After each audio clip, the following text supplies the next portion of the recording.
this is the Peter Pan story, roughly speaking. Peter Pan is this magical boy. Pan is the god of everything, roughly speaking, right? And so it's not an accident that he has the name Pan. And he's the boy that won't grow up. And he's magical. Well, that's because children are magical. They can be anything. They're nothing but potential. And Peter Pan doesn't want to give that up. Why? Well, he's got some adults around him, but the main adult is Captain Hook. Well, who the hell wants to grow up to be Captain Hook? First of all, you've got a hook. Second, you're a tyrant. And third, you're chased by the dragon of chaos with a clock in its stomach. Right? The crocodile. It's already got a piece of you. Well, that's what happens when you get older. Time has already got a piece of you. And eventually, it's got a taste for you. And eventually, it's going to eat you. And so Hook is so traumatized by that he can't help but be a tyrant. And then Peter Pan looks at traumatized Hook and says, well, no, I'm not sacrificing my childhood for that. So that's fine, except he ends up king of the Lost Boys. In Neverland, well, Neverland doesn't exist, and who the hell wants to be king of the Lost Boys? And he also sacrifices the possibility that he'll have a real relationship with a woman, because that's Wendy, right? And she's kind of conservative, middle-class, London-dwelling girl. She wants to grow up and have kids and have a life. She accepts her mortality. She accepts her maturity. Peter Pan has to content himself with Tinkerbell. She doesn't even exist. She's like the fairy of porn. She doesn't exist. She's the substitute for the real thing. And so, but the dichotomy that you're talking about is very tricky, because there's a sacrificial element in maturation, right? You have to sacrifice the pluripotentiality of childhood for the actuality of a frame. And the question is, well, why would you do that? Well, one reason is it happens to you whether you do it or not. You can either choose your damn limitation, or you can let it take you unaware when you're 30, or even worse, when you're 40. And then that is not a happy day. And I see people like this, and I think it's more and more common in our culture, because people can put off maturity without suffering an immediate penalty. But all that happens is the penalty accrues, and then when it finally hits, it just wallops you. Because when you're 25, you can be an idiot. It's no problem. Even when you're out in a job search, it's like, well, you don't have any experience and you're kind of clueless. It's, yeah, you're young. You know, it's no problem. That's what young people are like, but they're full of potential. Okay, well, now you're the same person at 30. It's like people aren't so thrilled about you at that point. It's like, what the hell have you been doing for the last 10 years? Well, I'm just as clueless as I was when I was 22. It's, yeah, but you're not 22. You're an old infant, right? And that's an ugly thing, an old infant.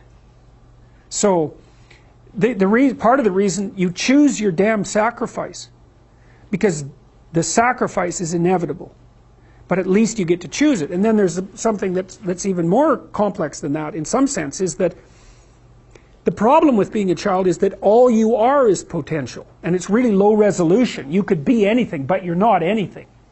So then you go and you adopt an apprenticeship, roughly speaking, and then at least you become something. And when you're something, that makes the world open up to you again. You know, like if you're a really good plumber, then you end up being far more than a plumber, right? You end up being a good employer. Not that plumbers, I'm not putting plumbers down. It's like more power to plumbers. They've saved more lives than doctors. So, hygiene, right? So, you know, if you're a really good plumber, well, then you have some employees, you run a business, you train some other people, you enlarge their lives, you're kind of a pillar of the community, you have your family. Once you pass through that narrow training period, which narrows you and constricts you and develops you at the same time, then you can come out the other end with a bunch of new possibility at hand. And Jung talked about that. He thought that part of the proper path of development in the last half of life was to rediscover the child that you left behind as you were apprenticing. And so then you get to be something and regain that potential at the same time.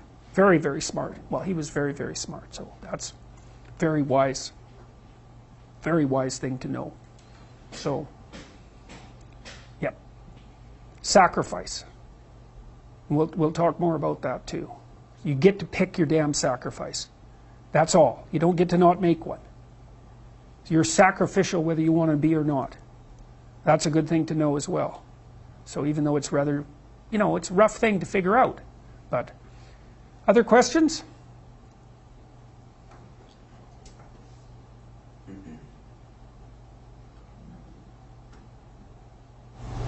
I have one if no one else. Okay.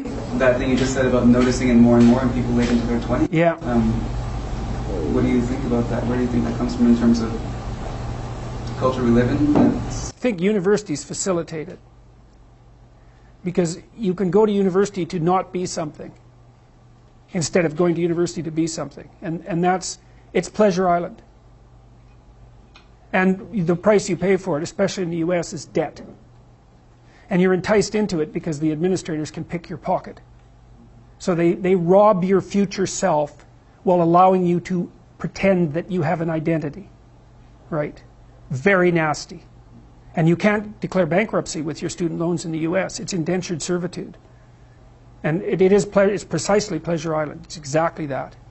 And so tuition fees have shot way out of control. And part of the reason that universities don't make more demands on their students and let them get away with all the things they let them get away with is because they're basically, why the hell would you chase them out? They're $100,000 or more. So they can do whatever they want as long as you get to sell them to the salt mines. Right.